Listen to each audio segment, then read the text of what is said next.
Saudara, lebih dari 3.000 vaksin AstraZeneca yang berada di gudang Dinas Kesehatan Sulawesi Selatan terancam tak bisa digunakan. Vaksin itu akan kadaluarsa pada akhir bulan Juni mendatang.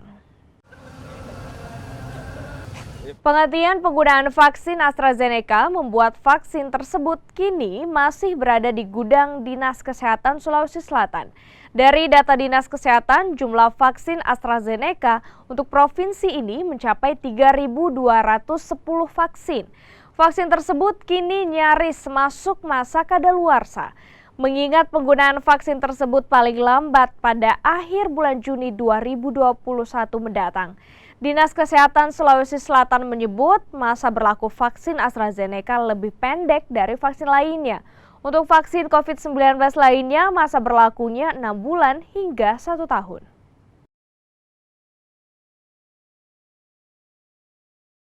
Dengan AstraZeneca, sesuai dengan arahan dari Kementerian Kesehatan, sementara kita menunggu instruksi selanjutnya penggunaannya. Jadi sementara ini kita keep di gudang vaksin Dinas Kesehatan sejumlah 3.210 jumlah vaksin untuk yang jenis AstraZeneca batch CTM AV547.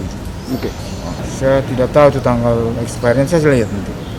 Tentu, tapi tetap kita akan melihat instruksinya karena Badan POM juga sementara ini kan lagi melakukan penelitian kembali, tentu itu yang menjadi patokan kami untuk penggunaannya.